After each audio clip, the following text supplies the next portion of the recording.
Hi everyone, this is robin और मैं फिर से आप सभी का स्वागत करता हूं अनअकैडमी लाइव एसएससी एग्ज़ाम्स में। तो देखिए, ये हमारी एक नई सीरीज़ होगी जहां पर आपके साथ मॉक्स के सेट्स का डिस्कशन होगा। सब्जेक्ट वाइज मैं आपका डिस्कशन करूंगा। आज हम डिस्कशन करेंगे रीजनिंग के 25 क्वेश्चंस का। तो आप सभी 25 क्वेश्चंस को अटेम्प्ट करेंगे और जो भी आपका स्कोर रहता है वो आप अपने दोस्तों के साथ, अपने साथियों के साथ कमेंट सेक्शन में पोस्ट करेंगे सो दैट कि आप आपस में एनालिसिस कर पाएँ कि आपका परफॉर्मेंस बाकियों के हिसाब से कैसा है। ये कुछ मेरे बारे में जानकारी। My name is robin. तो चलिए हम अपने इस डिस्कशन को स्टार्ट करेंगे। पहला क्वेश्चन आपके सामने है। तो देखिए, मैंने आपको यहाँ पर जो क्वेश्चन लिखे हैं वो इंग्लिश लैंग्वेज में लिखे हैं, बट मैं ट्राई करूँगा हिंदी लैंग्वेज में इस क्वेश्चन को पढ़ने की। और उसके साथ साथ आप ट्राई कीजिए कि आप अपना एक्सप्लेनेशन से आंसर कर पाएँ एंड देन थोड़ी देर का वेट करके मैं आपके लिए यहाँ पर सॉल्यूशन भी करूँगा। तो देखिए, यहाँ पर आपको दिया गया है कि ए का अर्थ है डिवाइड, बी का अर्थ है मल्टीप्लाई, सी का अर्थ है आपका प्लस और डी का अर्थ है माइनस। तो बताना है कि भाई निम्न में से कौन सा कथन सही है। तो ऐसे क्वेश्चन में आपको क्या करना होता है, इंडिविजुअल ऑप्शंस को चेक करना होता है। और ये जो दी गई वैल्यू है, जो कि आपको यहाँ पर क्या दिया गया है, ए को इन्होंने बोला है क्या डिवाइडेड बाई, बी को इन्होंने क्या दिया गया है आपको मल्टीप्लाई, सी को बोला है आपको प्लस और डी को बोला है माइनस। अब देखिए, इन वैल्यू को आपको एक एक ऑप्शन में क्या करना होगा, सब्स्टिट्यूट करना होगा। तो अगर मैं बात करूं ऑप्शन नंबर एक की, तो एक में आपका 11 हो गया, बी की वैल्यू आपके पास कितनी है मल्टीप्लाई, उसके बाद आता है आपका 34, ए बोलता है आपसे डिवाइड करने के लिए, उसके बाद आपका 17 आता है, देन आपका डी आता है माइनस एंड देन उसके बाद आपका 8 आता है, फिर आपका ए दोबारा से आता है, इसका अर्थ क्या है डिवाइडेड बाई, ये बोलता है 3। अब इसका वैल्यू आपको कितना दिया गया है 38/3। तो यहाँ पर सबसे पहले डिवाइड होगा, ये आपका 2 आ जाएगा, 11 इंटू 2 आपको 22 देगा, ये हो जाएगा आपका -8/3, ये कितना हो जाएगा 66 माइनस 8 56। तो यानी कि ये वैल्यू तो नहीं आया, तो ये तो आपका ऑप्शन नंबर 1 आपका गलत हो गया। अब देखिए, इसी तरीके से आप क्या करेंगे, हर ऑप्शन को चेक करेंगे। जब मैं आपका ऑप्शन नंबर 4 पे आता हूँ तो मैं बोलता हूँ 9C, सी क्या है आपका प्लस है, उसके बाद 9A है, ए आपका डिवाइडेड है, किससे करना है 9 से ही करना है। उसके बाद डी है, डी के बाद आपका क्या है 9 है, फिर आपका बी है जो कि मल्टीप्लाई बोलता है, देन आपका 9 है और फिर ये वैल्यू आता है आपका 71। अब देखिए, इसको सॉल्व करेंगे, सबसे पहले डिवाइड करेंगे तो ये आपका 1 हो गया, 9 और 1 आपका क्या हो गया 10, माइनस ये कितना हो जाएगा 81 और माइनस का 81 प्लस का 10 आपको क्या देगा -71 ही देगा। तो यहाँ से आपका ऑप्शन नंबर 4 करेक्ट हो जाएगा। तो बस यही था। हर ऑप्शन में आपको ये जो इंटरचेंजेबल वैल्यूज दी हैं, जो कि आपको क्या दिया है, इन्होंने प्रतीक दिए हैं, अपने अर्थ के साथ उनको यहाँ पर पुट करना है और सही जो भी रिलेशन निकल कर आता है उसको आंसर मार्क करना है। यहाँ से आपका आंसर आ जाएगा ऑप्शन नंबर डी। नेक्स्ट आपका है स्टेटमेंट एंड कंक्लूजन्स थे। तो आपको बताना है कि भाई कौन सा ऑप्शन यहाँ पर कंक्लूड सही तरीके से करेगा। तो देखिए, आपको क्या दिया गया है, नो बोट इज शिप, यानी कि कोई भी नाव जहाज नहीं है। ऑल शिप आर स्ट्रीम, यानी कि सभी जहाज धारा है। उसके बाद दिया गया है नो स्ट्रीम इज बोट, यानी कि कोई धारा नाव नहीं है। सम स्ट्रीम आर बोट, यानी कि कुछ धारा नाव है। तो पहले आपको क्या करना होगा, यहाँ पर वेन डायग्राम बनाना होगा स्टेटमेंट्स का। तो देखिए, नो बोट इज शिप, तो अगर ये बोट है ये आपका शिप है, तो इन दोनों के बीच में आपका कोई रिलेशन बोला गया नहीं है। ऑल शिप, ये आपका क्या है बोट है, ये आपका शिप है। उसके बाद बोला गया है ऑल शिप आर स्ट्रीम्स, यानी कि ऑल शिप आपकी किसके अंदर आ गई, स्ट्रीम्स के अंदर आ गई। ये चीज आपको दी गई। अब देखिए, आपको कंक्लूजन क्या कराना है, कंक्लूजन का यानी कि निष्कर्ष का अर्थ ये होता है कि जो भी आपका निष्कर्ष है वो 100% आपका करेक्ट होना चाहिए, यानी कि वहां पर कोई भी पॉसिबिलिटीज यानी कि कोई भी अनुमान नहीं होना चाहिए। जैसे कि पहला कंक्लूजन यानी कि निष्कर्ष हम देखते हैं, आपको बोला गया नो स्ट्रीम इज बोट। तो नो स्ट्रीम इज बोट यानी कि ये बाहर वाला जो आपका वेन डायग्राम है, क्या इसके साथ ये मैच कर सकता है? जी हाँ, ये बिल्कुल कर सकता है, क्योंकि इसकी बाउंड्रीज डिफाइन नहीं है, ये आपका ऐसे भी जा सकता था। तो कंक्लूजन में ये वैल्यू आपको दी गई है नो स्ट्रीम इज बोट, यानी कि कोई भी स्ट्रीम आपकी बोट नहीं होगी। क्या ऐसा होगा? तो ऐसा नहीं होगा। तो पहला कंक्लूजन तो आपका यहाँ से क्या हो गया, गलत हो गया। अब देखिए, मैं बात करता हूं आपसे सेकंड की, some stream or boat. Some stream यानी सम स्ट्रीम आर बोट, तो देखिए ऐसा हो भी सकता है और नहीं भी हो सकता, ठीक है। तो दोनों ही कंडीशन हो सकती है, तो ये भी आपका गलत हो गया। लेकिन अब आपको एक चीज यहां से ध्यान से देखनी है कि यहां पर आपको पहले कंक्लूजन में स्ट्रीम भी दिया है और बोट भी दिया है। सेकंड में भी आपको स्ट्रीम दिया है और बोट दिया है, और दोनों की कंडीशन आपसे क्या है, अलग अलग बोली गई हैं। एक कंडीशन आपसे ये बोली गई है कि नो स्ट्रीम इज बोट, यानी कि कोई भी स्ट्रीम आपकी बोट नहीं होगी क्या ये, या फिर दूसरा conclusion some streams are boat, ये कंडीशन होगी या नहीं होगी। तो देखिए जब दोनों ही कंडीशन आपको यहाँ पर इस तरीके की दे दी गई कि ऐसा हो भी सकता है और नहीं भी हो सकता है, और कंपैरिजन आपका स्ट्रीम और बोट में ही कराया गया है दोनों कंक्लूजन में, तो ऐसी जब कंडीशन बनती है तो वहां पर आपका ऑप्शन आता है या तो कंक्लूजन 1 या फिर आपका कंक्लूजन 2 यहाँ पर फॉलो करेगा, यानी कि या तो निष्कर्ष 1 यहाँ से सही होगा या फिर निष्कर्ष 2 आपका यहाँ पे अनुसरण करेगा। तो यहाँ से आपका ऑप्शन नंबर 4 करेक्ट होगा। तो ये है आपके सामने नेक्स्ट क्वेश्चन, आपको बताना है क्या, ये एक दर्पण है, दर्पण के सामने एक रेखा ए बी है, तो बताना है कि जो दी गई उत्तर आकृतियां हैं उसमें कौन सी आकृति अपनी आकृति की सही छवि यहाँ पर बनाएगी। तो ऑप्शन देखिए और उसके बाद इस वैल्यू को देखिए और अपना आंसर कीजिए। तो अगर मैं आपसे बोलूं कि आप यहाँ पर इस वैल्यू को देखिए, ऑब्वियसली जब ये वैल्यू आपकी इधर जाएगी तो इधर वाला आपका खाली होगा और इसके पीछे वाला आपका डार्क हो जाएगा। तो ये आपका यहाँ पर है, यहाँ पर है, और उसके बाद यहाँ पर नहीं है, यहाँ पर भी नहीं है, और उसके बाद यहाँ पर भी नहीं है, क्योंकि ये वाला वैल्यू आपका इधर ही आना था, सिर्फ ऑप्शन 1 में है, और ऑप्शन 1 आपका यहाँ से क्या हो जाएगा, करेक्ट हो जाएगा। नेक्स्ट है आपसे पेपर फोल्डिंग का क्वेश्चन पूछा गया है। तो ये पेपर है, उसको आपने पहले इधर फोल्ड किया, फिर उसके इन कोनों को इधर किया, इस वाले कोने को इधर किया, और इधर आपने एक पंच कर दिया। अब आपको बताना है कि जब आप इसे अनफोल्ड करेंगे, यानी कि जब आप इसे दोबारा से खोलेंगे तो कौन सी यहाँ पर आकृति दिए गए ऑप्शन में से बनेगी। तो आपको एक एक करके चेक करना है। मैं यहाँ से आपसे बात करता हूँ ये वाले पेज की। जब आप इसे ओपन करेंगे तो ऑब्वियसली ये यहाँ पर भी आपका एक पेज बन जाएगा, लेकिन इधर वाला जो आपने फोल्ड लगाया था उधर आपका ये वैल्यू नहीं आएगा। जब आप इसको इधर ओपन करेंगे तो ये आपका इधर भी आएगा और ये आपका इधर भी आएगा, यानी कि यहाँ से आपका ऑप्शन नंबर कौन सा करेक्ट हो जाएगा, ऑप्शन नंबर 2। तो पेपर फोल्डिंग में बस आपको यही देखना होता है कि पेपर को अनफोल्ड करने पर आपकी कौन सी पॉइंटिंग्स बनेंगे। नेक्स्ट आपको बताना है कि भाई दिए गए विकल्पों में से संबंधित अक्षर आपको ज्ञात करना है, यानी कि यहाँ पर आपको क्या दिया गया है, एक रिलेटेड पेयर, इनके बीच में आपस में क्या है, कोई रिलेशन रहा होगा। अब उसी रिलेशन पर बताना है कि ये वाला जो आपका पेयर है वो अपने साथ कौन सा करस्पॉन्डिंग दिए गए ऑप्शन में से वैल्यू लेगा। तो पहले आप इन दोनों के बीच में देखेंगे कि यहाँ पर रिलेशन क्या है। ऑब्वियसली यहाँ पर आपको क्या करना होता है, कोशिश करनी होती है कि आप अल्फाबेटिकल ऑर्डर मैच करने की कोशिश करें। देखिए बी से जी तक की मैं बात करूं तो बी से जी तक आने में आपको लगते हैं +5 अल्फाबेट्स। आप अल्फाबेटिकल जो आपकी सीरीज है उसे ड्रॉ कर लेंगे, ए बी सी से लेके आप एम तक करेंगे, उसके बाद उधर की साइड से आप क्या कर सकते हैं, एन से लेके जी तक ड्रॉ कर लेंगे। नंबरिंग आई गेस आपने याद कर रखी होंगी, अगर नहीं करे हैं तो हो सकता है आप याद करने में प्रॉब्लम होती हो, बट कभी भी अगर मॉक देने बैठे तो इन्हें पहले लिख लिया करें। उसके बाद अगर मैं यहाँ बी की बात करूँ तो +5 लगा, अगर ई से मुझे जे आना है तो यहाँ पर भी आप देखेंगे आपको +5 लगेगा, और एफ से अगर के आना है तो यहाँ पर भी आपको +5 ही लगेगा। सेम आपको एल ओ पी में देखना होगा, तो एल से +5 जब आप करते हैं तो आपको क्या मिलता है, क्यू मिलता है, तो यहाँ पर सभी में क्यू क्यू है। उसके बाद ओ से अगर आप +5 करेंगे तो आपको क्या मिलता है, टी मिलता है, तो क्यू टी से आपका आंसर होगा, तो ऑप्शन नंबर 2 में ही है, और यही आपका क्या हो जाएगा, करेक्ट आंसर भी हो जाएगा। नेक्स्ट है आपको इस क्वेश्चन में बताना है कि जो आपको ऑप्शंस दिए गए हैं, इन दिए गए ऑप्शंस में से उस एक चित्र का चयन करना है जो कि प्रश्न में छिपा है, यानी कि ये वाला जो आपका वैल्यू है, ये वाला जो आपका इमेज है वो दिए गए कौन से ऑप्शन में छिपा हुआ है। तो आसान है, आप ऑप्शन नंबर 2 में देखकर ही बता सकते हैं कि ये जो आपका वैल्यू है ये ऑप्शन नंबर 2 में छिपा हुआ है। तो इस टाइप के क्वेश्चन में यही करना होता है कि आपको क्विकली ऑप्शंस पर नजर मारनी होती है और कोशिश करना होता है कि इस फिगर को आप किसी ऑप्शन में ढूंढ पाए। यहाँ पर ये आपका ऑप्शन नंबर 2 में छुपा हुआ है।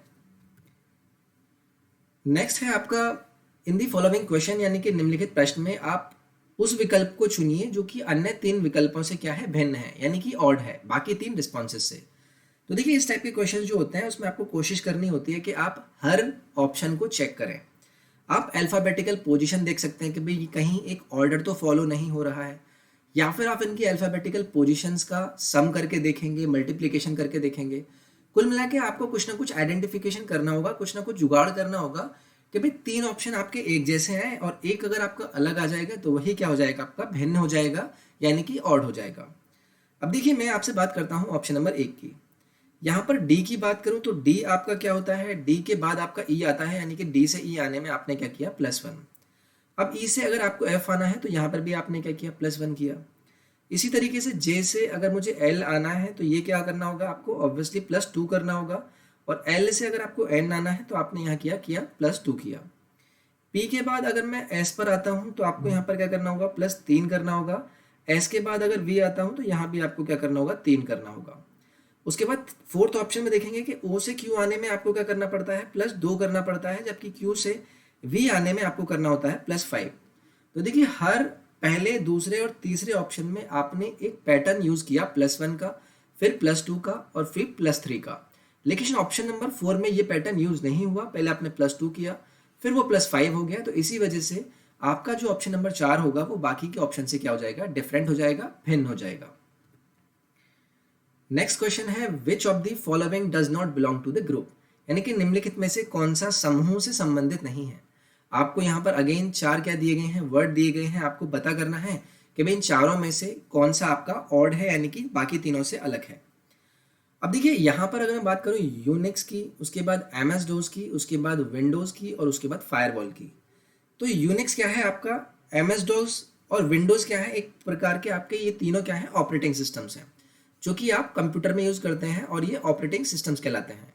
जबकि फायरवॉल की मैं बात करूं तो फायरवॉल क्या है, कंप्यूटर में आपका एक नेटवर्क सुरक्षा है, यानी कि साइबर सिक्योरिटी का काम करता है, तो वो करता है आपका फायरवॉल। तो ये जो आपके 3 ऑप्शन हैं ये आपके अलग हो गए और ये आपका इन तीनों से अलग हो गया। सो इसी वजह से आपका ऑप्शन नंबर 4 यहाँ से क्या हो जाएगा, करेक्ट हो जाएगा।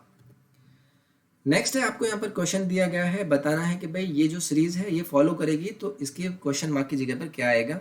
यानी कि निम्नलिखित प्रश्न में एक वर्णमाला श्रृंखला आपको दी गई है, श्रृंखला को आपको फॉलो करना है और बताना है कि क्वेश्चन मार्क की जगह पर क्या आएगा। तो कैसे कर सकते हैं, अगर मैं इसे फॉलो करूं, यानी कि इस वैल्यू को यहाँ से आइडेंटिफाई करने की कोशिश करूं, तो DZSI यहाँ पर आपको कोशिश करना है कि आप किस पैटर्न को आइडेंटिफाई कर पाते हैं। अब देखिए मैं ऐसे आपको बोलूं कि आप D से Z आते हैं, तो D से Z फिर आप आते हैं S के पास, तो कुछ ना कुछ आपको ऐसी वैल्यू देखनी होंगी जो कि आपको पैटर्न को इस तरीके से बताएंगी कि क्वेश्चन मार्क पर आपकी वो वैल्यू आ जाए। तो कैसे कर सकते हैं आप, यहाँ पर अगर अल्फ़ाबेटिकल पोजीशन को मैं देखना चाहूँ तो ये आपका 4 होगा। अब 4 से अगर Z जाना है तो आपको कितना जाना पड़ेगा, 4 अल्फ़ाबेट्स पीछे जाना पड़ेगा, तो ये आप आ जाएंगे Z के पास। अब Z से अगर आपको S आना होता है तो कितने होते हैं, 1 2 3 4 5 6 7, ये होते हैं आपके 7। अब S से अगर आपको I पर आना है तो कितने होते हैं, 1 2 3 4 5 6 7 8 9 और उसके बाद होते हैं 10। तो 4 के बाद आपने +3 किया, फिर आपने +3 किया, तो फिर +3 कीजिए, यानी कि आपको 13 पे जाना है। I के बाद 13 पे जाएंगे तो क्या होगा, 1 2 3 4 5 6 7 8 9 10 11 12 13, तो ये आएगा आपका V। तो देखिए इस तरीके से अगर आपने फिंगर टिप्स पे ये अल्फ़ाबेटिकल पोजीशन कर रखी है तो इट्स गुड। अगर आप एक रफ पेपर पर अटेम्प्ट करने से पहले इन वैल्यूज़ को लिखते रहेंगे तो आपको वहाँ से आइडेंटिफाई करने में आसानी होगी। तो इसी तरीके से अगर आप देखेंगे कि पहले 4 यहाँ पर गैप आया, फिर 7 गैप आया, फिर 10 गैप आया और उन तीनों के बीच में कितना है, 3 का गैप है, तो यहाँ पर भी 3 का गैप होना चाहिए था। यानी कि I से आपका पीछे की डायरेक्शन में 13वां जो अक्षर होगा जो कि V आता है वही इस सीरीज को कंप्लीट करेगा। ऑप्शन नंबर 1 आपका यहाँ से करेक्ट हो जाएगा। नेक्स्ट है, आपको यहाँ पर बताना है कि भाई विकल्पों में संबंधित शब्द को चुनिए, यानी कि ये आपको दिया गया है वर्ड पेयर और बताना है इसके साथ आपका क्या आएगा। ये है आपका ताजमहल, ये है आपका भारत, ये है आपका एफिल टावर, तो एफिल टावर कहाँ पर आएगा। तो देखिए ताजमहल आपका कहाँ पर है, इंडिया में। एफिल टावर आपका कहाँ पर है, ये आपको पता होना चाहिए। तो ये आपका कहाँ पर है, ये है आपका फ्रांस में। तो ऑप्शन नंबर 1 आपका यहाँ से करेक्ट हो जाएगा। नेक्स्ट है, यहाँ पर आपको क्या दिया गया है, संबंधित शब्द को चुना था आपको लास्ट क्वेश्चन में। इस वाले पार्ट में आपको क्या करना है, 4 पोजीशन दी गई हैं किसकी, एक घनाकार पासे की, ठीक है, क्यूबिकल डाइस की आपको 4 पोजीशन दी गई। आपको बताना है कौन सा नंबर एक के ऑपोजिट होगा। अब देखिए यहाँ पर आपको क्या करना होता है, आइडेंटिफिकेशन करना होता है। आपको एक के ऑपोजिट बताना है, तो वो तो ना तो 3 हो सकता है ना 2 हो सकता है, तो मैं पहले तो इसको कैंसिल कर दूंगा। उसके बाद एक के ऑपोजिट ना 5 होगा ना 2 होगा, तो 5 भी आपने हटा दिया। एक के ऑपोजिट ना 5 होगा ना 6 होगा, उसके बाद आपने 6 भी हटा दिया, बचा कि आपके पास 4, और यही क्या हो जाएगा, आपका करेक्ट आंसर भी हो जाएगा। नेक्स्ट है, यहाँ पर आपको एक सीरीज दी गई है, बताना है सीरीज में ये मिसिंग टर्म जो वैल्यू है ये आपको क्या मिलेगा। तो देखते हैं, यहाँ से आपने वैल्यू देखी तो ये आपका कितना हो गया, +6 हो गया, फिर आपका ये कितना हो गया, +2 हुआ, फिर ये +4 होता है, फिर ये आपका क्या होता है, ये +6 होता है, उसके बाद ये कितना होता है, +2 होता है, फिर ये आपका +4 होता है, ये आपका +6 होता है। तो देखिए सीरीज आपकी क्या फॉलो कर रही है, पहले +6 फिर +2 फिर +4 फिर +6 फिर +2 फिर +4 फिर +6, तो अब क्या आएगा आपका +2 आएगा यानी कि 31 और 2 का सम आपको कितना देगा 33, और 33 आपका यहाँ से करेक्ट आंसर हो जाएगा। नेक्स्ट है, निम्नलिखित प्रश्न में दिए गए विकल्पों में से बेजोड़ संख्या को चुनिए, यानी कि आपको क्या बताना है, ऑड नंबर पेयर। अब देखिए यहाँ पर देखना है कि क्या आपका पैटर्न यूज होगा सो दैट कि आप क्या करें बता पाएं। तो देखिए 13 से अगर आप 172 को अप्रोच करेंगे तो आप क्या कर सकते हैं, आप इसका स्क्वायर कीजिए, कितना आएगा 169, उसमें आपने +3 कर दिया, आपको 172 मिल गया। ठीक है, ये आपको पता चला। 9 का स्क्वायर करेंगे 81 मिलेगा, आप उसमें +3 करेंगे आपको 84 मिल जाएगा। 11 का स्क्वायर करेंगे कितना 121 आएगा, उसमें 3 ऐड करेंगे तो 124 आना चाहिए था। लेकिन 16 में अगर आप करेंगे तो कितना आएगा 256 आएगा, +3 करेंगे आपका 259 आएगा। लेकिन देखिए यहाँ पर ऑप्शन नंबर 3 में 124 आना चाहिए था, आया क्या 125, तो इसी कारण से ये क्या हो जाएगा आपका ऑड नंबर पेयर हो जाएगा। यहाँ से आपका आंसर होगा ऑप्शन नंबर 3। नेक्स्ट है, आपको दिए गए शब्दों को शब्दकोश क्रम के अनुसार व्यवस्थित करना है। आपको यहाँ पर क्या दिए गए हैं, 5 वर्ड दिए गए हैं, डिक्शनरी के हिसाब से क्या करना है, आपको इन्हें अरेंज करना है। तो ऑब्वियसली जी सभी में कॉमन है, उसके बाद ए आएगा, यानी कि सबसे पहले तो आपका क्या आएगा 4 आएगा, सभी में है। तो ऐसे क्वेश्चन में आप ना ऑप्शन पर भी एक बार ध्यान देते रहिए, ठीक है। उसके बाद 5 है और 1 है, तो सीधा सीधा 5 और 1 में कंपैरिजन करा लीजिए। यहाँ पर ई है तो ऑब्वियसली 1 ही आएगा, यानी कि 4 के बाद आपका 1 ही आना होगा। अब 4 के बाद 1 ही आना होगा तो ये भी कैंसिल हो गया और ये भी आपका कैंसिल हो गया। अब उसके बाद 2 और 4 आपके पास बचे हैं, तो 5 आपका यहाँ पर कॉमन है। उसके बाद 2 और 3 में देख लीजिए, यहाँ पर क्या होगा, यहाँ तक सेम है, यानी कि 2 आपका आएगा क्योंकि यहाँ पर ए है और यहाँ पर ई है, तो 2 अगर आएगा तो यहाँ से आपका ऑप्शन नंबर 2 यहाँ से करेक्ट हो जाएगा।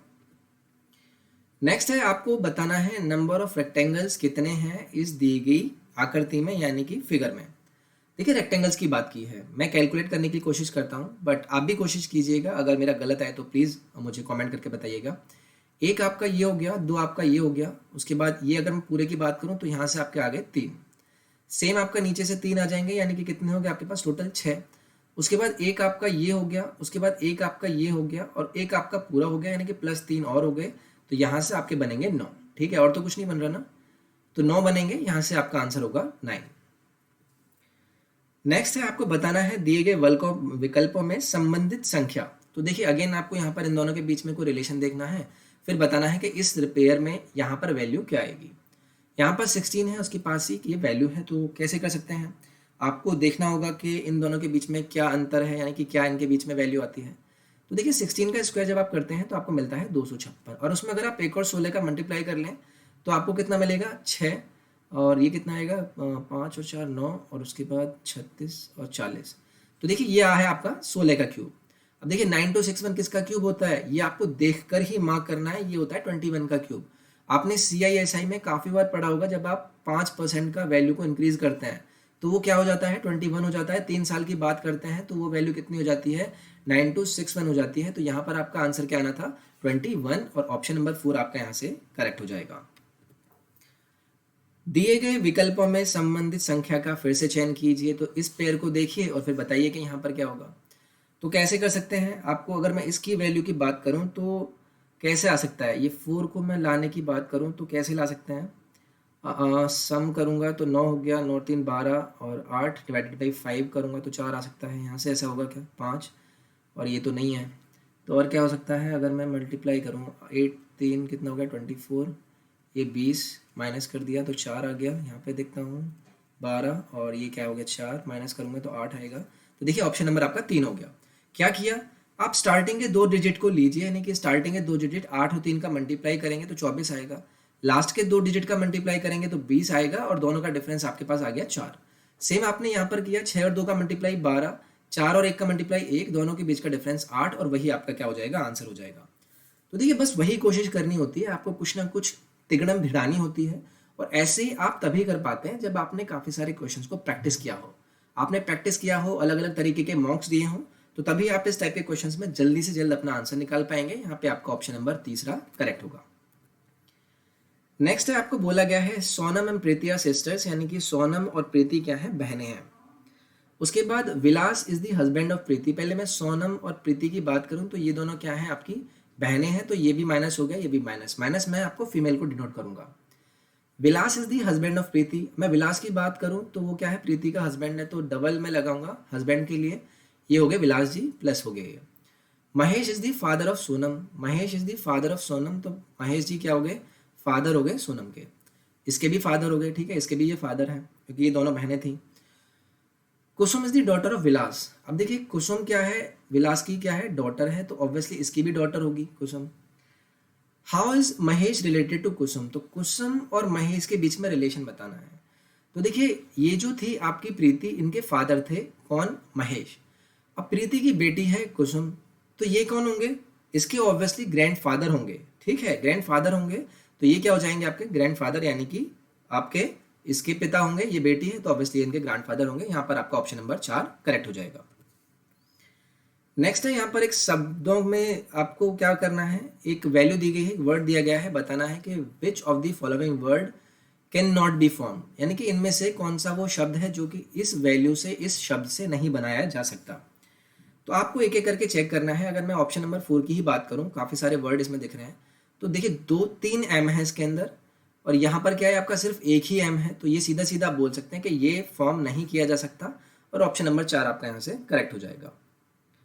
नेक्स्ट है, अगर फ्लो को आप कोड कर सकते हैं इस वैल्यू में, फॉरम को आप कोड कर सकते हैं इस वैल्यू में, तो बताना है वॉर्म को आप किस तरीके से कोड करेंगे। तो देखिए कोशिश करते हैं, एफ की वैल्यू यहाँ पर 0.6 है, यहाँ पर भी 0.6 है, तो वही यहाँ पर कोशिश करेंगे। डब्ल्यू की वैल्यू यहाँ पर कितनी है, 20, तो यहाँ पर तो आपका आएगा 20, तो 20 तो इसमें नहीं है, ठीक है, तो कैसे कर सकते हैं इसको, अगर मैं बात करूँ आपसे,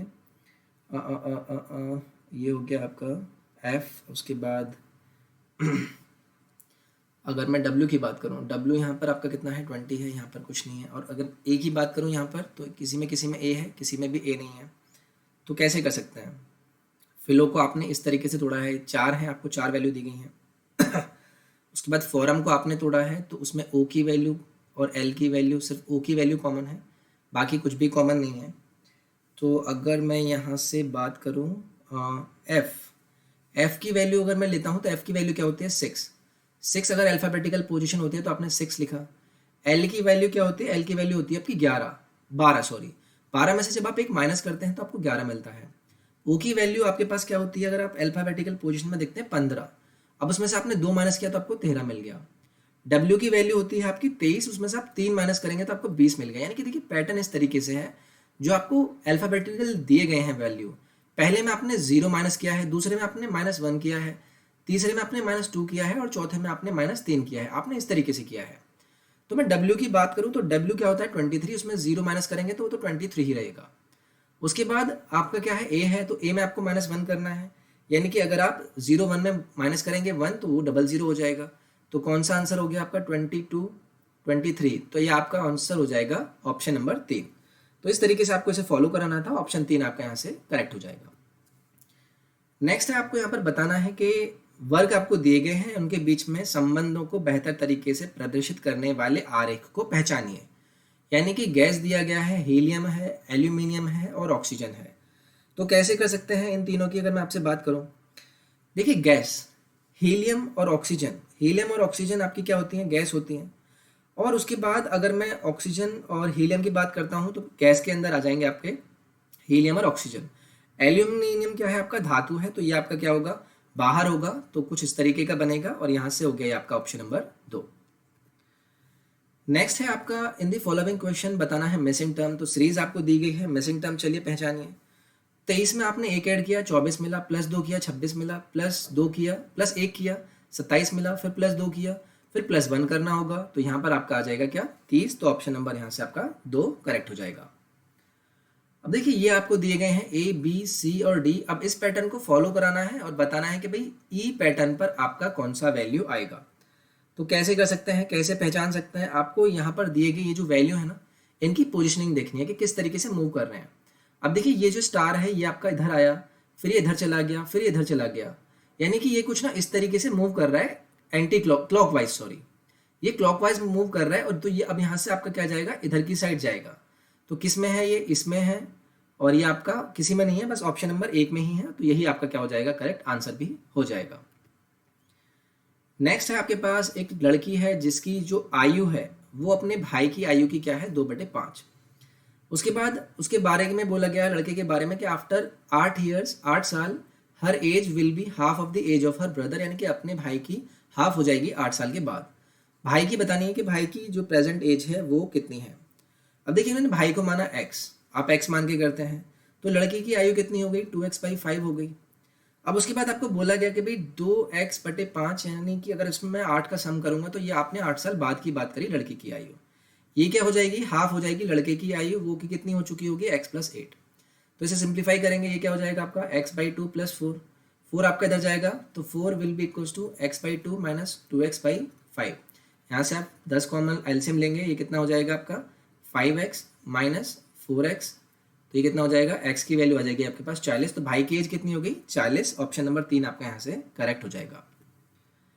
नेक्स्ट क्वेश्चन है आपके पास, एक यहाँ पर कोड लैंग्वेज दी गई जिसमें दिस को लिखा जाता है इस तरीके से, और कार्ड को बताना है किस तरीके से लिखा जाएगा। तो कोशिश करनी है कि किस तरीके से लिखा गया।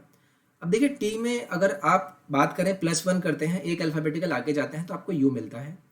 एच के बाद आप एक अल्फ़ाबेटिकल जाते हैं तो आपको आई मिलता है। इसी तरीके से आई के बाद जे, और एस के बाद टी, तो आपने एक एक अल्फ़ाबेटिकल आगे गए। सी के बाद क्या आएगा डी, ए के बाद क्या आएगा बी, आर के बाद क्या आएगा एस, और डी के बाद क्या आएगा ई। तो ये हो गया आपके पास कितना, DBCE। DBCE आपका कहाँ है, ऑप्शन नंबर 1 है, और यही आपका क्या हो जाएगा, करेक्ट आंसर भी हो जाएगा। So this was the first part जहाँ पर हमने आपके साथ रीजनिंग के मॉक को 25 क्वेश्चंस को डिस्कस किया। इसी मॉक 1 की सीरीज का क्वांटिटेटिव एप्टीट्यूड का पार्ट कल मैं आपके लिए लेकर आऊँगा। अगर आपको ये वीडियो फायदेमंद लगती है तो आप इसे लाइक ज़रूर करें, शेयर करें अपने फ्रेंड्स के साथ, और सब्सक्राइब करें इस चैनल को। आप टेलीग्राम को जाकर ज्वाइन करें, which is Unacademy SSC exams. आप हमारे इंस्टाग्राम पेज को भी फॉलो कर सकते हैं जो कि आपका है अनअकैडमी SSC। वहाँ पर डेली मैं आपके लिए पोस्ट डालता रहता हूँ। तो हम फिर से मिलेंगे नेक्स्ट पार्ट में, अपने इस सेशन को आगे बढ़ाएंगे, क्वांटिटेटिव एप्टीट्यूड के 25 क्वेश्चंस का डिस्कशन करेंगे। अपना ख्याल रखिए, टेक केयर, बाय बाय।